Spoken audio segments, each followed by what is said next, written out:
Hi friends, welcome back to my channel Samayal Sei. இன்றைக்கி நம்மளோட சேனலில் சூப்பரான கடலை மாவு குழம்பு எப்படி செய்கிறதுன்னு பார்க்கலாம் வாங்க. இது செய்கிறது ரொம்ப ஈஸிங்க. கடலை மாவு குழம்பு செய்கிறதுக்காக கடாய் வச்சுக்கிறேன். கடாய் சூடானதும் 3 டேபிள் ஸ்பூன் எண்ணெய் சேர்த்துக்கிறேன்.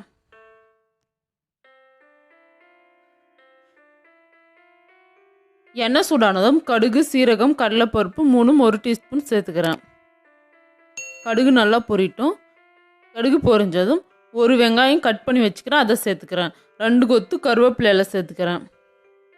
வெங்காயம் நல்லா பொன்னிறமாக வதங்குற வரைக்கும் நல்லா வதக்கிக்கலாம்.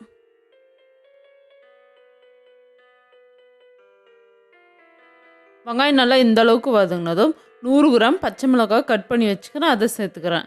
இந்த குழம்புக்கு மிளகாய் தூளெல்லாம் எதுவும் சேர்க்க போகிறது இல்லைங்க. நம்ம இந்த பச்சை மிளகாயில் இருக்கிற காரம் தான். 2 டேபிள் ஸ்பூன் இஞ்சி பூண்டு பேஸ்ட் சேர்த்துக்கிறேன். இஞ்சி பூண்டோட பச்சை வாசனை போகிற வரைக்கும் நல்லா வதக்கிக்கலாம். பச்சை மிளகா நல்லா எண்ணெயிலே வதங்கி வரும்போது இந்த குழம்பு சாப்பிட்றதுக்கு ரொம்ப டேஸ்ட்டாக இருக்கும். பாருங்கள், இந்த அளவுக்கு நல்லா வதங்கினதும் 4 தக்காளி கட் பண்ணி வச்சுக்கிறேன், அதை சேர்த்துக்கிறேன். நல்லா பழுத்த தக்காளியை கட் பண்ணி சேர்த்துக்கோங்க. தக்காளி சேர்த்துட்டு நல்லா மிக்ஸ் பண்ணிக்கலாம். தக்காளி நல்லா எண்ணெயிலே வதங்கி சாஃப்டாகிற வரைக்கும் நல்லா வதக்கிக்கலாம். குழம்புக்கு தேவையான அளவுக்கு 2 டீஸ்பூன் கல்லுப்பு சேர்த்துக்கிறேன். உப்பு சேர்த்துட்டு மிக்ஸ் பண்ணிக்கலாம். தக்காளி நல்லா சாஃப்டாக வேகணும். மூடி வச்சுக்கலாம். மூடி வச்சு ஒரு 2 நிமிஷம் வேக வச்சா சாஃப்டாக வெந்துடும். பாருங்கள், நல்லா வெந்துடுச்சு. இப்போ கரண்டிலே நல்லா மசிச்சு வேக வச்சுக்கலாம்.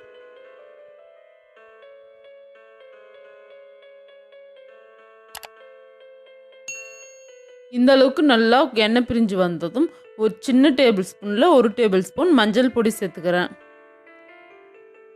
மஞ்சள் பொடி சேர்த்துட்டு மிக்ஸ் பண்ணிக்கலாம். இப்போ காய்கறிகளெல்லாம் சேர்த்துக்கலாம். 2 உருளைக்கிழங்கு தோல் சீவிட்டு கட் பண்ணி வச்சுக்கிறேன், அதை சேர்த்துக்கிறேன். 100 கிராம் மொச்சக்கொட்டை சேர்த்துக்கிறேன். இது பச்சை மொச்சக்கொட்டை தாங்க, அப்படியே சேர்த்துக்கலாம்.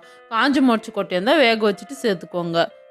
100 கிராம் பீன்ஸ் கட் பண்ணி வச்சுக்கிறேன், அதையும் சேர்த்துக்கிறேன். உங்களுக்கு எந்த காய்கறி பிடிக்குமோ அதெல்லாம் சேர்த்து செய்யலாம். ரொம்ப நல்லாயிருக்கும் இந்த குழம்புக்கு.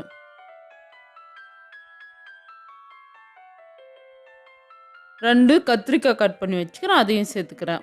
காய்கறியெல்லாம் சேர்க்காம கூட செய்யலாம். ரொம்ப நல்லாயிருக்கும். இந்த காய்கறிகள்லாம் சேர்த்துட்டு நல்லா எண்ணெயிலே வதங்கட்டும். நல்லா 5 நிமிஷம் வேக வச்சுக்கலாம். பாருங்க, 5 நிமிஷத்துக்கு அப்புறம் கொஞ்சமாக தண்ணி சேர்த்துக்கலாம். தண்ணி சேர்த்துட்டு நல்லா மிக்ஸ் பண்ணிக்கலாம்.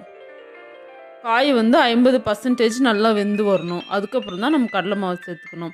மூடி போட்டு ஒரு 5 நிமிஷம் வேக வச்சுக்கலாம்.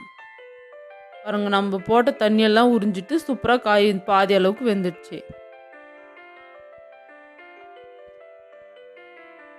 1 கப் கடலை மாவில் 3 கப் தண்ணி சேர்த்துட்டு நல்லா கரைச்சி வச்சுக்கிறேன். அந்த தண்ணியை சேர்த்துக்கிறேன்.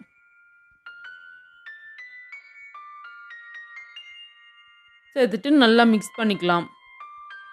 இந்த குழம்பு கொஞ்சம் தண்ணி மாதிரி வைங்க. கொதித்து வரும்போது குழம்பு திக்காயிடும். குழம்புக்கு தேவையான அளவுக்கு தண்ணி சேர்த்துக்கிறேன். தண்ணி சேர்த்துட்டு நல்லா மிக்ஸ் பண்ணிக்கலாம். குழம்பு கொதிக்கணுங்க. இந்த அளவுக்கு கொதித்து வரும்போது ஒரு மாங்காய் கட் பண்ணி வச்சுக்கிறேன், அதை சேர்த்துக்கிறேன். மாங்காய் கடைசியாக சேர்த்துக்கோங்க. ஃபஸ்ட்டே சேர்த்து வதக்கணும்னா குழஞ்சி போயிடும்.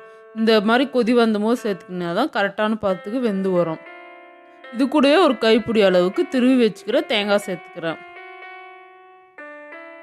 உங்களுக்கு பிடிச்சிருந்தா லைக் பண்ணுங்கள், ஷேர் பண்ணுங்கள், கமெண்ட் பண்ணுங்கள், மறக்காமல் சப்ஸ்கிரைப் பண்ணுங்கள், பெல் பட்டனை கிளிக் பண்ணுங்கள். அடுத்த வீடியோவில் பார்க்கலாம்.